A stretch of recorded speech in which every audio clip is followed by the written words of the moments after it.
شهر رمضان الذي أنزل فيه القرآن هدى للناس وبينات من الهدى والفرقان. السلام عليكم ورحمة الله تعالى وبركاته.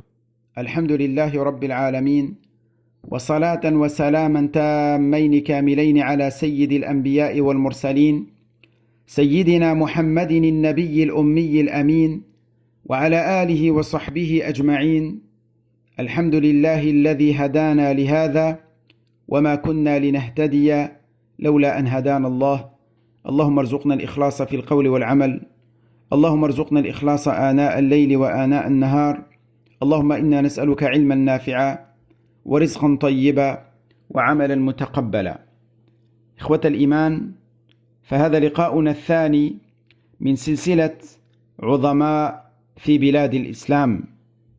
نحاول أن نتحدث اليوم عن عظيم من عظمائنا، عن عالم من علمائنا، وما أكثرهم وما أحسن أثرهم وما أجمل صنيعهم.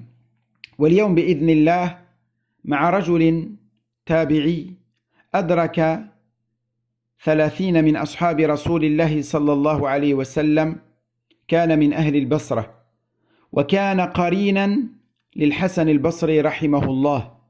إنه محمد بن سيرين، الذي اشتهر في تاريخنا بقضية مهمة، وهي قضية تعبير الرؤى، تفسير الأحلام، وهي علم وهبة من الله عز وجل، ولذلك لا يجوز لأحد أن يخوض فيها بلا بينة. قال الله عز وجل عن يوسف عليه السلام: وكذلك يجتبيك ربك ويعلمك من تاويل الأحاديث. قال الحافظ الذهبي عن محمد بن سيرين: كان له في تعبير الرؤى يد طولى وتأييد من الله عز وجل، تأييد من الله واسع. فتفسير الرؤى يحتاج إلى علم الفراسة، يحتاج إلى الورع، إلى الإيمان واستحضار كتاب الله عز وجل. فمن هو ابن سيرين؟ هو محمد بن سيرين الأنصاري، مولى أنس بن مالك، خادم رسول الله صلى الله عليه وسلم، وكان أبوه من سبي عين التمر الذين أسرهم خالد بن الوليد رضي الله عنهم في موقعة النهروان، وتملكه أنس بن مالك خادم رسول الله صلى الله عليه وسلم، فأصبح من مواليه. ثم كاتبه أنس على ألوف من المال فوفاها له، وبكرم الصحابي الجليل أنس أصبح سيرين حرا طليقا، وعمل بعد ذلك نحاسا. وقد وقع اختياره على مولاة أبي بكر الصديق، أي أراد الزواج من صفية مولاة أبي بكر، فتقدم لخطبتها، فما كان من أبي بكر إلا أن استشار أنس عن أحوال هذا الرجل، فوافق وأمره أن يزوجها إياه، وقال له: زوجها منه يا أمير المؤمنين، فإنه رجل كامل الرجولة والنخوة، معروف بخلقه الطيب. عند ذلك وافق أمير المؤمنين على هذا الزواج المبارك، وتزوج سيرين مولى أنس بن مالك من صفية مولاة أبي بكر الصديق. وقد أثمر هذا الزواج المبارك ثمرة طيبة مباركة عندما رزق الزوجان بغلام أصبح له شأنا فيما بعد. هذا الغلام كما قلنا هو محمد بن سيرين رحمه الله، الذي ولد لسنتين بقيت من خلافة عثمان بن عفان، ونشأ ابن سيرين في بيت طاهر في المدينة المنورة، وقد شغف بمجالس العلم التي يحضرها في مسجد رسول الله صلى الله عليه وسلم، فسمع وتعلم من الصحابة الكرام رضوان الله عليهم، منهم أنس بن مالك وزيد بن ثابت وأبو هريرة وعبد الله بن الزبير وعبد الله بن عباس وعبد الله بن عمر، وتعلم من هؤلاء كتاب الله وسنة رسوله صلى الله عليه وسلم. وبعد سنوات قلائل انتقل إلى البصرة مع أسرته، وهناك أخذ من العلماء والمشايخ، فأصبح يتعلم منهم حتى غدا عالما له شأن عظيم. إذا أردنا أن نتحدث عن فضله فهذا أمر يطول، فماذا نقول عن رجل جمع العلم والعبادة والزهد والورع والحكمة والتواضع والصدق والوفاء؟ قال عنه الإمام مالك رحمه الله: ما بالعراق أحد أقدمه على أيوب ومحمد بن سيرين في زمانهما. وقال محمد بن سعد: كان ثقة مأمونا رفيعا فقيها إماما كثير العلم ورعا، وكان به صمم. وأما عن عبادته وخشيته فقد كان له النصيب الأوفر في العبادة، ولا عجب في ذلك، فهو رجل زاهد لا يريد شيئا من حطام الدنيا، فقد كان يصوم يوما ويفطر يوما. وقال موسى بن المغيرة: رأيت محمد بن سيرين يدخل السوق نصف النهار يكبر ويسبح ويذكر الله عز وجل، فقال له رجل: يا أبا بكر، في هذه الساعة؟ قال: إنها ساعة غفلة، إنها ساعة غفلة. وأما عن زهده وورعه رحمه الله، فقال أبو بكر عبد الله بن المزني: من أراد أن ينظر إلى أورع من أدركنا فلينظر إلى محمد بن سيرين. وقال غالب القطان: خذوا بحلم ابن سيرين ولا تأخذوا بغضب الحسن. وبلغ من ورعه وزهده أنه كان يغض بصره في اليقظة والمنام. قال محمد بن سيرين: إني أرى المرأة في المنام فأعرف أنها لا تحل لي فأصرف بصري عنها، وما أتيت امرأة في نوم ولا يقظة إلا أم عبد الله، يعني زوجته. وكان يوصي كل من يعمل بالتجارة بهذه الوصية الغالية.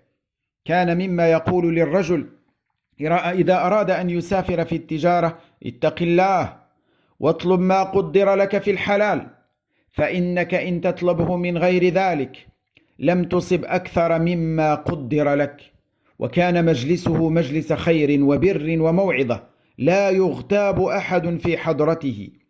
وبلغ به الورع منزلة عالية لا تخطر على قلب بشر، وهو أن السجان، أي لأنه دخل السجن، وهو أن السجان أشفق عليه من كثرة عبادته، فقال له: يا ابن سيرين، إذا كان الليل فاذهب إلى أهلك، فإذا أصبحت فتعال. فقال: لا والله، لا أكون لك عونا على خيانة السلطان. سبحان الله. وأما عن تواضعه فما أجمل التواضع عندما يصدر من رجل عالم جليل أو من صاحب منصب. فقد كان محمد بن سيرين رغم علو منزلته ومكانته إلا أنه كان قمة في التواضع. جاء رجل إلى ابن سيرين فقال: رأيت حمامة التقمت لؤلؤة فخرجت منها أعظم ما كانت، ورأيت حمامة أخرى التقمت لؤلؤة فخرجت أصغر مما كانت، أي مما دخلت، ورأيت حمامة ثالثة التقمت لؤلؤة فخرجت كما دخلت.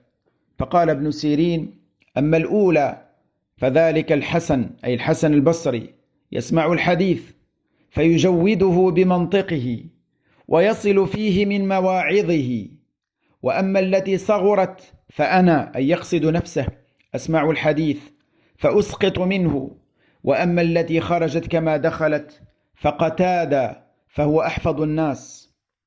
وعن مغيرة بن حفص قال: سئل ابن سيرين إنه، أي رجل رأى كأن الجوزاء تقدمت الثريا، والجوزاء والثريا كلاهما نجم، ولكن الجوزاء أفضل من الثريا. فقال ابن سيرين: هذا الحسن يموت قبلي ثم أتبعه وهو أرفع مني. وفعلا سبحان الله، مات في سنة واحدة، ومات الحسن البصري بعده ب100 يوم. ومما يؤثر عنه أنه كان بارا بأمه محبا لها، وكانت تدعو له بالخير دائما. فعن حفصة بن سيرين: كانت والدة محمد حجازية، وكان يعجبه الصبغ، وكان محمد إذا اشترى لها ثوبا اشترى ألين ما يجد، فإذا كان عيدا صبغ لها ثيابا، وما رأيته رافعا صوته عليها، كان إذا كلمها كالمصغي إليها.